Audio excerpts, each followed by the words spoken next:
Las 4 disposiciones del acecho.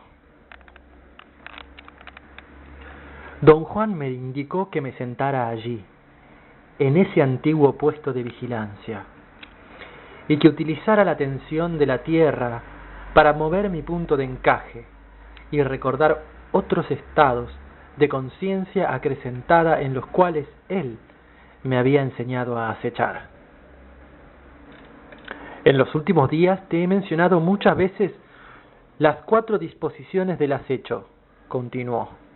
He mencionado el no tener compasión, el ser astuto, el tener paciencia y el ser simpático, con la esperanza de que recordaras lo que te enseñé acerca del acecho. Sería muy bueno que pensaras en estas 4 disposiciones y pensando en ellas, llegues a un recuerdo total. Calló por unos momentos que parecieron largos en extremo. Después hizo una afirmación que no debería haberme sorprendido en lo más mínimo, pero me sorprendió. Dijo que me había enseñado las 4 disposiciones del acecho en el norte de México, con la ayuda de Vicente Medrano y Silvio Manuel. No dio detalles, sino que dejó que yo penetrara el sentido de sus palabras. Traté de pensar, de recordar. Me di por vencido después de un infructuoso intento y quise gritar que no podía recordar algo que nunca había acontecido. Pero, al esforzarme por expresar mi protesta, comenzaron a cruzar por mi mente pensamientos ansiosos. Inmediatamente, como lo hacía siempre que don Juan me pedía que recordara la conciencia acrecentada, pensé que en realidad no existía continuidad en los acechos que había experimentado bajo su guía. Esos hechos no estaban entrelazados como los hechos de mi vida cotidiana, en una sucesión lineal. Sabía que don Juan nunca decía nada solamente para inquietarme. Así que era perfectamente posible que él me hubiera enseñado el acecho. En el mundo de don Juan nunca podía yo estar seguro de nada. Traté de exponer mis dudas. Él rehusó escuchar y me instó a recordar. Yo no podía concentrarme, pero no obstante estaba agudamente consciente de todo lo que me rodeaba. Ya era de noche, hacía viento, pero no sentí el frío. En las últimas horas del día se había nublado el cielo y parecía que iba a llover. Don Juan me había dado una piedra plana para que la pusiera sobre mi esternón. De repente mi mente se aclaró. Sentí un jalón brusco que no era algo ni interno ni externo. Era la sensación de algo que me tironeaba de una parte indefinible de mi ser. Súbitamente comencé a recordar con tremenda claridad un acontecimiento que tuvo lugar muchos años antes. La claridad de mi recuerdo era tan fenomenal que me parecía estar reviviendo la experiencia. Recordé lo ocurrido y las personas involucradas con tanta nitidez que me asusté. Sentí un escalofrío. Le dije todo eso a don Juan. Me pareció impresionado ni preocupado.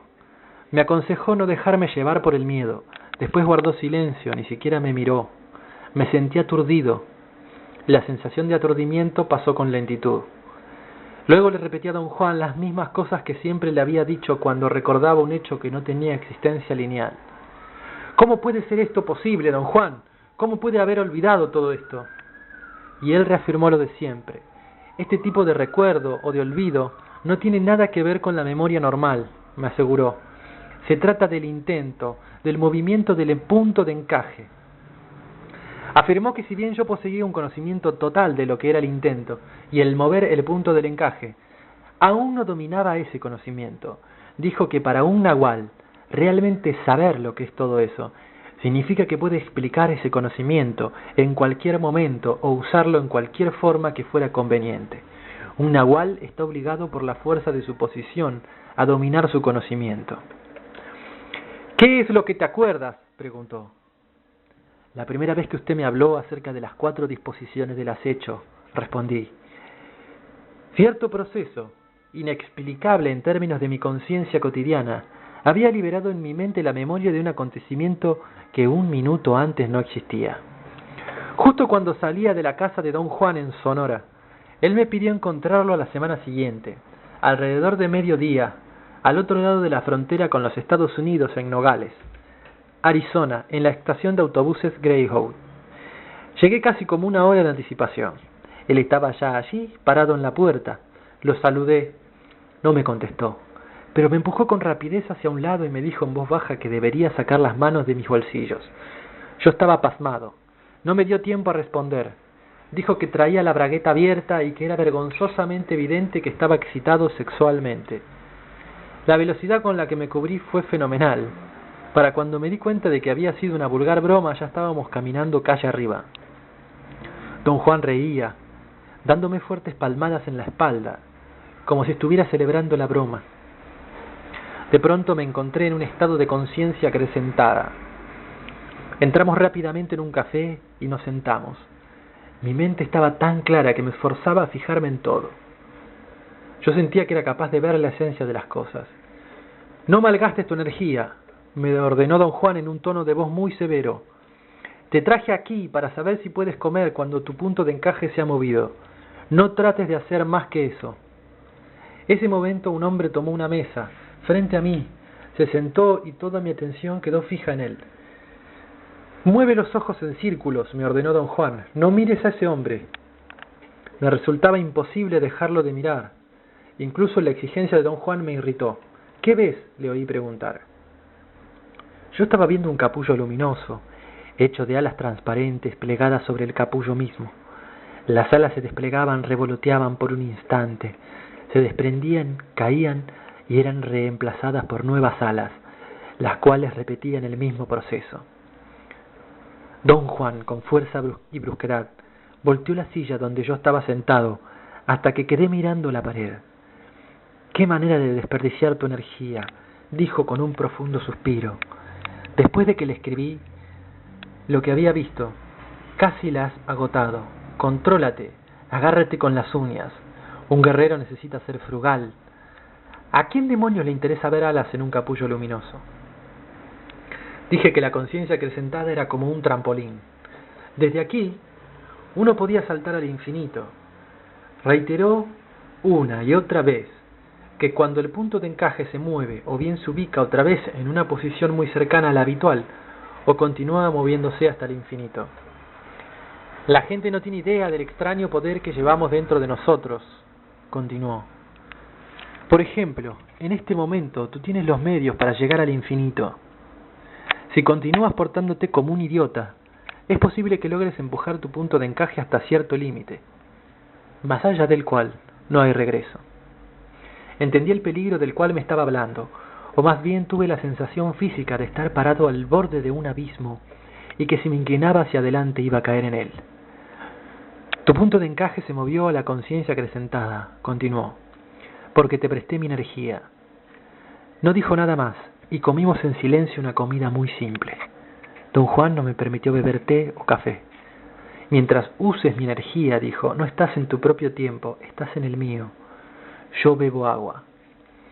Al caminar hacia el carro sentí un poco de náusea. Me tambaleé y estuve a punto de perder el equilibrio. Era una sensación bastante similar a la de caminar usando anteojos por primera vez. No te derrumbes todavía, dijo don Juan sonriendo. ¿A dónde vamos? Necesitarás ser fuerte y preciso en extremo. Me indicó que manejara el coche a la frontera internacional y entrara a la ciudad gemela de Nogales, en México. Mientras conducía, él me fue dando indicaciones que calle tomar, cuándo virar a la izquierda o a la derecha, o a qué velocidad ir. Conozco esta área muy bien, dije bastante irritado. Dígame a dónde quiere ir y lo llevaré hasta ahí, como si usted fuera en un taxi. Bueno, dijo, llévame a la avenida hacia el cielo, número 1573. Yo no sabía dónde estaba esa avenida hacia el cielo, o si la calle realmente existía. Más aún, tuve la sospecha de que él acababa de inventar el nombre para ponerme en ridículo. Me sentí ofendido, pero guardé silencio. En sus ojos brillantes había un destello burlón. El sentirse importante es una de las verdaderas tiranías. Dijo, nos hace unos enojones insufribles. Debemos trabajar sin descanso para acabar con eso. Continuó dándome indicaciones como conducir. Por fin me pidió detenerme frente a una casa de color beige, de un solo piso, ubicada en una esquina, en un vecindario de clase acomodada. Había algo en la casa que captó de inmediato mi atención. La rodeaba una gruesa capa de grava color ocre. La sólida puerta de entrada, los marcos de las ventanas y las guarniciones de la casa estaban todas pintadas de color ocre, como la grava. Todas las ventanas visibles tenían persianas y venecias cerradas. Bajamos del carro. Don Juan iba delante. No tocó ni trabó la puerta, ni la trató de abrir con una llave. Cuando llegamos hasta ella, la puerta se abrió en el silencio más absoluto, por sí solo, hasta donde yo pude ver. Don Juan entró apresuradamente, aunque no me invitó a entrar, lo seguí. Tenía curiosidad por saber quién había abierto la puerta por dentro, pero no había nadie atrás de ella. El interior de la casa daba una sensación de tranquilidad. No había cuadros colgando de las paredes lisas y escrupulosamente limpias. Tampoco había lámparas ni estanterías de libros. El piso de baldosas amarillo doradas contrastaban agradablemente con el color blancuzco de las paredes. Entramos en un vestíbulo pequeño que daba a una espaciosa sala de cielo raso alto y chimenea de ladrillos. La mitad del cuarto estaba completamente vacía, pero en el lado donde estaba la chimenea había unos muebles muy finos acomodados en semicírculos. 2 sofás grandes, color beige en el centro, flanqueados por 2 sillones tapizados del mismo color. En el centro del semicírculo había una pesada mesa de café redonda de roble sólido. A juzgar por lo que veía en la casa, las personas que la habitaban parecían tener dinero, pero ser frugales, y obviamente les gustaba sentarse alrededor del fuego. 2 hombres cuya edad parecían estar alrededor de los 55 años se encontraban sentados en los sillones. Se levantaron cuando entramos. Uno de ellos era indio, el otro era latinoamericano. Don Juan me presentó primero al indio. Él estaba más cerca de mí. «Te presento a Silvio Manuel», me dijo don Juan. «Él es el brujo más poderoso y peligroso de mi grupo, también el más misterioso». Las facciones de Silvio Manuel parecían sacadas de un fresco maya. Su tez era pálida, casi amarilla. Le vi aspecto de chino. Sus ojos eran oblicuos, pero sin el pliegue picántico de los asiáticos. Eran grandes, negros y brillantes. Era un hombre lampiño.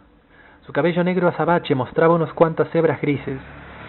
Tenía pómulos altos, nariz anquilina y labios llenos. Medía 1,70 m más o menos. Era delgado pero fuerte. Vestía una camisa deportiva amarilla, pantalones cafés y una liviana chamarra color beige. Por su apariencia general parecía mexicano, norteamericano. Sonreía halagándole la mano, pero Silvio Manuel no lo tomó. Me saludó someramente con una inclinación de cabeza. «Y este es Vicente Medrano», dijo don Juan dirigiéndose hacia el otro hombre.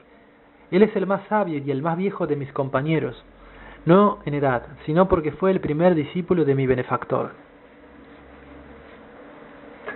Vicente hizo un gesto de cabeza tan breve como el de Silvio Manuel. No dijo una palabra. Era un poco más alto que Silvio Manuel, pero igual de delgado. Tenía una tez rosada y usaba bigote y barba, bien cortados. Sus facciones eran casi delicadas, una nariz fina y cincelada, boca pequeña, labios delgados. Las cejas espesas y oscuras contrastaban con su barba y pelo grisados. Sus ojos eran castaños y también brillantes. Reía a pesar de su expresión ceñuda. Vestía un conservador traje de circasa verdosa y camisa de cuello abierto. También él parecía mexicano, norteamericano. Supuse que era el dueño de la casa.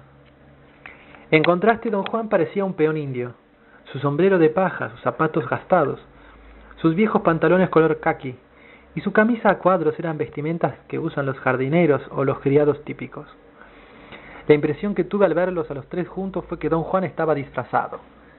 Acudió a mi mente una imagen militar.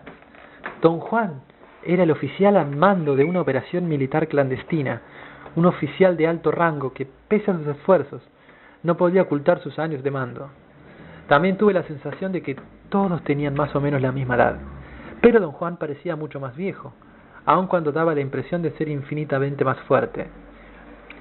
Creo que ya ustedes saben que de toda la gente que he conocido, Carlos es el que más se consiente a sí mismo, le dijo don Juan con la más seria expresión. Es aún peor que nuestro benefactor. Les aseguro que si hay alguien que toma los vicios y pecadillos en serio, es Carlos. Me eché a reír, pero nadie más lo hizo. Los 2 hombres me miraron con un brillo extraño en los ojos. Ustedes tres van a ser un trío memorable, continuó don Juan. El más viejo y el sabio, el más peligroso y misterioso, y el más arrogante y pervertido. Ni así rieron. Me escudriñaron hasta hacerme sentir incómodo. Por fin Vicente rompió el silencio. No sé por qué lo trajiste a la casa, le dijo a don Juan en un tono seco y cortante. No sirve para nada. Ponlo afuera en el patio. Y amárralo, añadió Silvio Manuel. Don Juan se volvió hacia mí. Ven, vamos afuera, al patio, dijo en voz baja, señalando con un movimiento lateral de la cabeza a la parte trasera de la casa. Era más que obvio que yo no le había caído nada bien a los dos hombres. No supe qué decir. Realmente estaba enojado y resentido, pero en cierta forma mi estado de conciencia acrecentada minoraba esos sentimientos. Salimos de la casa al patio trasero. Don Juan recogió tranquilamente una cuerda de cuero y me la enroscó alrededor del cuello con tremenda velocidad. Sus movimientos fueron tan ágiles y tan rápidos que un instante después, sin aún haberme dado cabal cuenta de lo que pasaba, quedé atado del cuello, como un perro, a uno de los pilares de concreto que sostenían el pesado techo del pórtico trasero. Don Juan meneó la cabeza de lado a lado en un gesto de resignación o de incredulidad y volvió al interior de la casa, mientras yo le gritaba que me desatara. La cuerda estaba tan apretada a mi cuello que me impedía gritar fuerte como me hubiera gustado hacerlo. No podía creer lo que me estaba sucediendo. Conteniendo mi furia, traté de desatar el nudo de mi cuello. Estaban tan compactos que las hebras de cuero parecían pegadas con colas. Me rompí las uñas al tratar de desatarlas. Tuve un ataque de ira incontrolable y gruñí como un animal impotente. Agarré la cuerda, la enredé a mis antebrazos y jalé con todas mis fuerzas apoyando los pies en el pilar de concreto. Pero la cuerda era demasiado dura para la fuerza de mis músculos. Me sentí humillado y con miedo. El temor me produjo un momento de sobriedad. Me di cuenta entonces de que la falsa aura de razonabilidad de don Juan me había engañado. Estudié mi situación con toda la objetividad posible y vi que no había otra salida más que cortar la cuerda. Empecé a restregarla frenéticamente contra la afilada esquina del pilar de concreto. Pensé que si podía romper antes de que cualquiera de los tres hombres saliera de la casa y viniera a la parte de atrás, tendría la oportunidad de correr a mi carro y escapar a toda velocidad. Resoplé y sudé restregando la cuerda hasta casi cortarla. Luego apoyé un pie contra el pilar, envolví la cuerda en los brazos y la jalé con desesperación hasta que se rompió. El impacto me aventó al interior de la casa arrojándome de espaldas a través de la puerta abierta. Don Juan, Vicente y Silvio Manuel estaban parados en el medio del cuarto aplaudiendo. «Qué manera más dramática de entrar en una casa», dijo Vicente y me ayudó a levantarme. «Me ha sorprendido. No pensé que fueras capaz de tales explosiones». Don Juan se acercó y deshizo el nudo de un tirón, liberando mi cuello del pedazo de lazo que lo rodeaba. Yo estaba temblando de miedo, cansancio y furia. Con voz vacilante le pregunté a don Juan por qué me estaba atormentando así. Los tres rompieron a reír. En ese momento no parecían figuras amenazantes. «Queríamos ponerte a prueba para ver qué tipo de hombre eres en realidad», me dijo don Juan, y me condujo a uno de los sofás con toda cortesía. Me invitó a sentarme. Vicente y Silvio Manuel se sentaron en los sillones. Don Juan se sentó frente a mí en el otro sofá. Me reí nerviosamente, pero ya sin temor. Don Juan y sus amigos me miraban con franca curiosidad, tratando con desesperación de parecer serio. Silvio Manuel movía la cabeza rítmicamente sin dejar de mirarme. Sus ojos estaban fuera de foco, pero fijos en mí. «Te amarramos», don Juan continuó, «porque queríamos saber si eras simpático o paciente, o despiadado o astuto. Descubrimos que no eres ni lo uno ni lo otro. Eres más bien colérico, arrogante y pervertido, tal como yo había dicho que eras.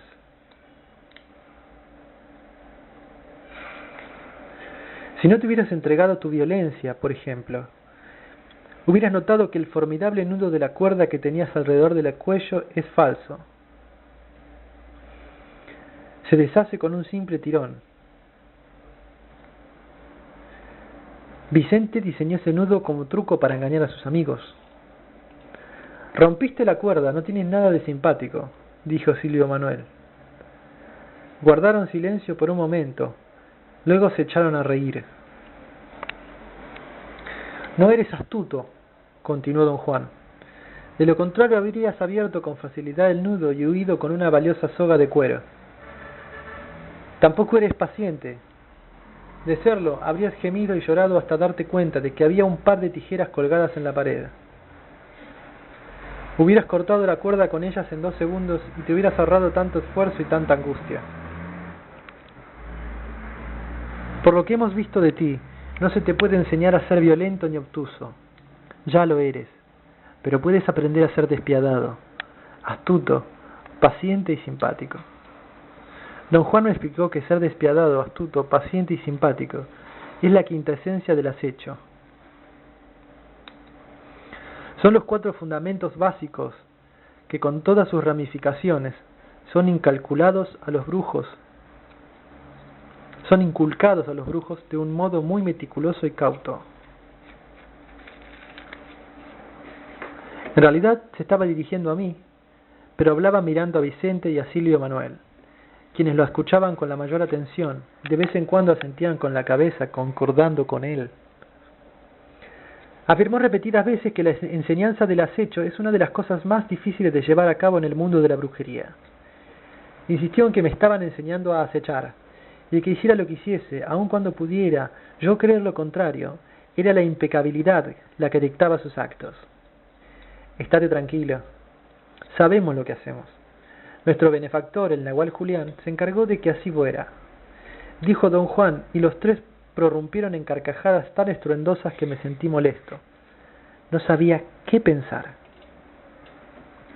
Don Juan reiteró que un punto muy importante que debía tomarse en consideración era el hecho de que para un espectador ajeno a la situación, la conducta de los brujos podía parecer maliciosa, cuando en realidad no era nada menos que impecable.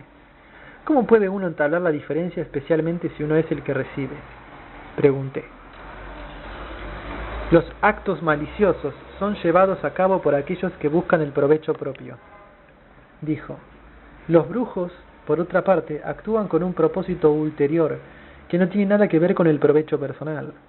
El hecho de que disfruten con sus actos no se cuenta como provecho, sino más bien como una característica de su temperamento.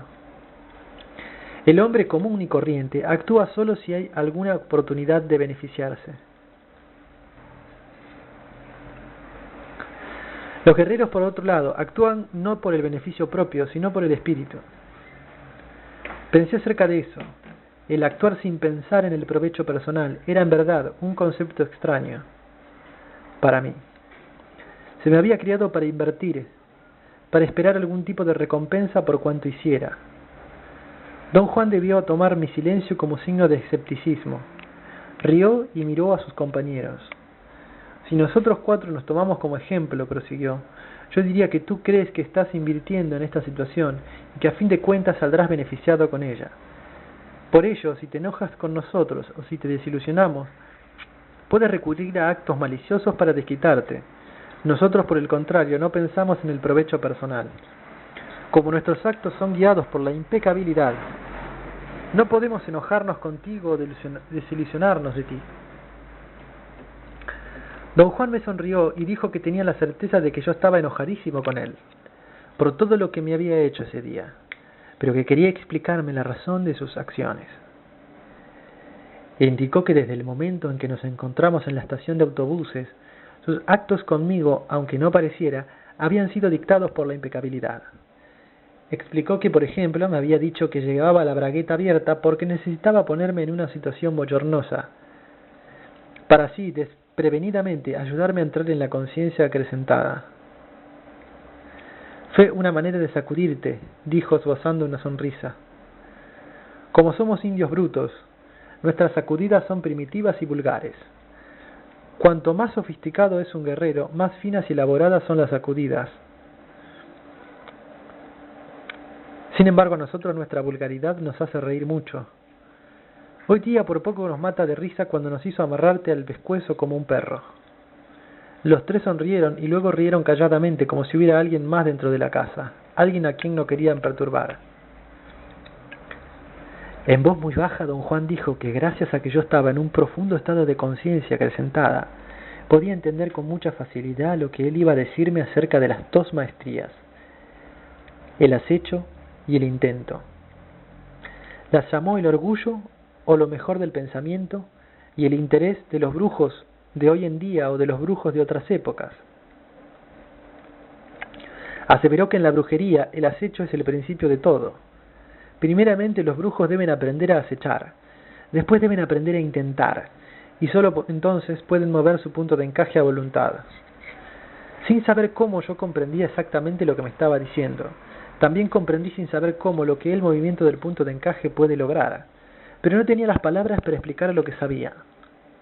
Traté repetidamente, varias veces, de expresarles mi conocimiento. Ellos, riéndose de mis fracasos, me instaban a tratar otra vez. ¿Qué tal si yo lo digo por ti?, me preguntó don Juan. A lo mejor puedo hallar las palabras que quieres usar, pero que no te salen. Por su expresión deduje que me estaba pidiendo permiso. Encontré la situación tan absurda que empecé a reír. Don Juan, haciendo gala de gran paciencia, volvió a preguntarme si yo le permitía hablar por mí. Su pregunta me provocó otro ataque de risa. Su mirada, llena de sorpresa y preocupación, me reveló que mi reacción le resultaba incomprensible. Don Juan se levantó y anunció que yo estaba muy cansado y que era hora de regresarme al mundo de los asuntos cotidianos.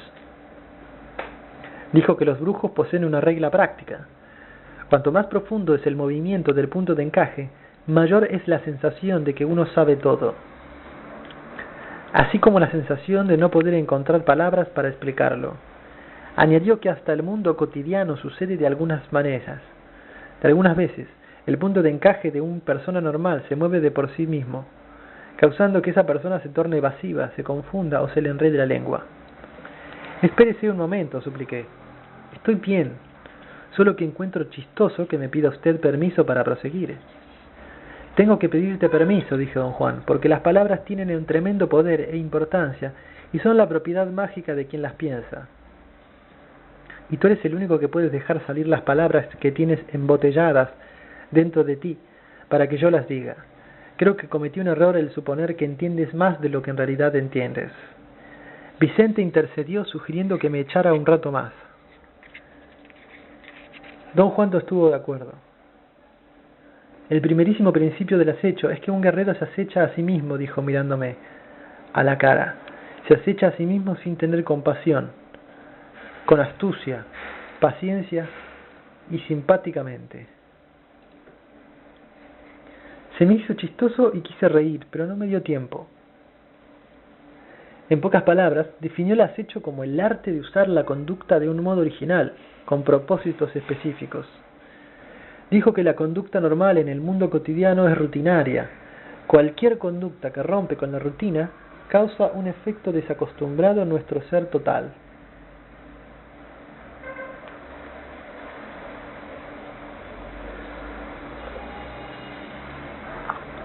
Ese efecto desacostumbrado es el que buscan los brujos, porque es acumulativo, y su acumulación es lo que hace de un brujo un acechador. Explicó que los brujos videntes de la antigüedad vieron que la conducta desacostumbrada producía un temblor en el punto de encaje. Encontraron luego que si se practica la conducta desacostumbrada de manera sistemática e inteligente, a la larga esta práctica fuerza el punto de encaje a moverse. El verdadero desafío para esos brujos videntes, continuó don Juan, fue encontrar un sistema de conducta que no llevara trivial o caprichoso, que fuera capaz de combinar la moralidad y el sentido de la belleza, que distinguen a los brujos videntes de los simples hechiceros, y ese sistema se llama el arte del acecho. Dejó de hablar y todos me miraron como si estuvieran buscando signos de fatiga en mis ojos o en mi cara. Cualquiera que logre mover su punto de encaje a una nueva posición es un brujo, continuó explicando don Juan. Partiendo de esa nueva posición, un brujo puede hacer toda clase de cosas buenas o malas a sus semejantes. Por lo tanto, ser brujo es como ser zapatero o panadero. La meta de los brujos videntes es sobrepasar esa condición, ser más brujo. Y para eso necesitan belleza y moralidad. Dijo que para los brujos el acecho es la base sobre la cual se construye todo lo demás. Hay brujos a quienes no les gusta el término acecho, continuó. Se les hace muy pesado. Pero ese nombre se le aplicó porque consiste en comportarse de manera clandestina y furtiva. También se le llama el arte del sigilo, pero el término es igualmente pesado. Tú le puedes llamar como mejor te parezca. A nosotros, a causa de nuestro temperamento no militante, nos gustaría llamarlo el arte del desatino controlado. Sin embargo, continuaremos usando el término acecho porque es muy fácil decir acechador, y como decía mi benefactor, muy convincente y difícil decir el hacedor del desatino controlado. Mencionar a su benefactor los hizo reír como niños. Todo lo que decía don Juan lo comprendía a la perfección. No tuve dudas ni preguntas que formular. Si acaso tuve algo fue la sensación de que necesitaba asirme a cada palabra que don Juan decía. Como si fuera un ancla, de otra forma, mis pensamientos se habrían adelantado a él. Noté que yo tenía los ojos fijos en sus labios, del mismo modo que mis oídos estaban atentos al sonido de sus palabras. Pero al reparar en esto, se rompió mi concentración. Don Juan continuó hablando, sin embargo, yo ya no lo escuchaba.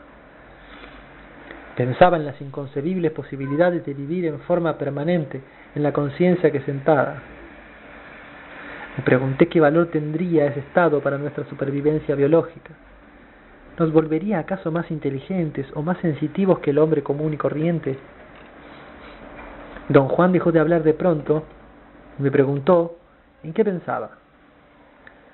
Ah, eres tan práctico, comentó después que le hube contado mis meditaciones. Pensé que en la conciencia acrecentada tu temperamento sería más artístico, más místico. Don Juan se volvió hacia Vicente y le pidió responder a mis preguntas. Vicente carraspeó y se secó las manos, frotándolas contra su muslo. Me dio la clara impresión de sufrir un ataque de pánico. Sentí lástima por él. Mi mente se inundó de pensamientos y cuando lo escuché tartamudeando, una imagen irrumpió por encima de todo. La imagen que siempre tuve de la timidez de mi padre, de su miedo a la gente. Pero antes de que tuviera tiempo a rendirme de la tristeza, los ojos de Vicente se encendieron como una extraña luminosidad. Me puso una cara cómicamente seria y luego habló con la autoridad de un profesor. En respuesta a tu pregunta, dijo, yo diría que la conciencia acrecentada no tiene valor alguno para la supervivencia biológica. De otro modo, toda la raza humana estaría en la conciencia acrecentada, la cual es un estado peligrosísimo. Pero el riesgo de entrar en él es el mínimo. No obstante, siempre existe una remota posibilidad de que cualquier persona entre en ese estado. Al hacerlo, lo habitual es que se desconchinfle, la mayoría de las veces de forma irreparable. Los tres empezaron a reír. Los brujos dicen que el estado de conciencia acrecentada es la puerta de entrada al intento, dijo don Juan, y lo utilizan como tal. Piénsalo. Yo tomaba turnos para mirar a cada uno de ellos. Además, yo tenía la boca abierta y sentía que si la mantenía abierta entendía el enigma de la brujería de inmediato. Cerré los ojos y la respuesta me vino. No la pensé, la sentí, aunque no la podía expresar en palabras por mucho que trate. Qué bien, dijo don Juan. Has obtenido otra respuesta del brujo por tu propia cuenta, pero aún no tienes energía suficiente para delinearla y transformarla en palabras. Lo que sentía no era solo la sensación de no ser capaz de expresar mis pensamientos, más bien era como estar reviviendo un momento original olvidado, años atrás, no saber lo que sentía porque todavía no había aprendido a hablar, y por lo tanto me faltaban los recursos para transformar el pensamiento en todo lo que sentía. Para pensar y decir con exactitud lo que uno quiere decir, se requieren cantidades indecibles de energía. Dijo don Juan irrumpiendo en mis sensaciones. La fuerza de mi contemplación había sido tan intensa que me había hecho olvidar por completo lo que le había proporcionado. Miré a don Juan aturdido y confesé que no tenía idea de lo que ellos o yo habíamos dicho o hecho justo antes de ese momento. Recordé el incidente de la cuerda, lo que don Juan me había dicho inmediatamente después, pero no podía recordar la sensación que me había abrumado tan solo unos minutos antes. Vas por camino equivocado, dijo don Juan. Tratas de recordar como lo haces normalmente, pero esta es una situación diferente. Hace un segundo tuviste un sentimiento abrumador de saber algo muy específico. Los sentimientos así no pueden ser recordados por la memoria. Los tienes que revivir mediante el intento de acordarte de ellos. Se volvió hacia Silvio Manuel, quien se hallaba estirado en el sillón, con los pies debajo de la mesa del centro. Silvio Manuel me miró fijamente, sus ojos negros como dos pedazos de obsidiana relucían. Sin mover un músculo soltó un agudo grito, parecía el de un ave. «Intento», gritó, «intento, intento». Con cada grito su voz se tornaba más inhumana y más aguda. Se me erizaron los cabellos de la nuca y sentí que se me ponía la piel de gallina. Sin embargo, mi mente, en lugar de concentrarse en el temor que estaba experimentando, fue directamente a revivir el sentimiento que había olvidado. Antes de que pudiera saborearlo por completo, se expandió hasta explotar, convirtiéndose en algo más. Entonces comprendí no solo la razón por la cual la conciencia acrecentada es la puerta de entrada del intento, sino también supe lo que es el intento. Y sobre todo comprendí que ese conocimiento no se puede traducir en palabras. Ese conocimiento está ahí a disposición de todos. Está ahí para hacer sentido, para ser usado, pero no para ser explicado. Uno puede entrar en él cambiando niveles de conciencia, por lo cual la conciencia acrecentada es una puerta de entrada, pero ni aun siquiera la puerta de entrada puede ser explicada. Solo puede utilizársela. Todavía hubo otro fragmento de conocimiento que capté sin ninguna instrucción. El conocimiento natural del intento está a disposición de cualquiera. Pero el dominarlo le corresponde solo a quienes lo sondean. Para entonces estaba terriblemente cansado, y fue sin duda por esa razón que mi crianza católica empezó a afectar profundamente mis reacciones. Por un momento creí que el intento era Dios. Les dije eso y los tres al unísono se rieron a carcajadas. Vicente, todavía usando su tono de profesor, dijo que no es posible que fuera Dios porque el intento es una fuerza que no puede describirse y mucho menos representarse. «No seas presumido», me dijo don Juan en tono severo. «No estás aquí para especular basándote en tu primero y único esfuerzo. Esperar hasta dominar tu conocimiento. Entonces decido qué es qué». Recordar las 4 disposiciones del acecho me dejó exhausto. El resultado más dramático fue un despliegue de extraordinaria indiferencia. No me hubiera importado un comino caer muerto en ese instante. Oh, si don Juan lo hubiera hecho. Me daba lo mismo si nos quedábamos a pasar la noche ahí o si emprendíamos nuestro camino de regreso en esa oscuridad total. Don Juan se mostró muy comprensivo. Me guió, tomándome de la mano, como si yo estuviera ciego, hasta una enorme roca, y me ayudó a sentarme apoyando la espalda contra ella. Me recomendó que me dejara llevar por el sueño natural, de regreso a mi estado normal de conciencia.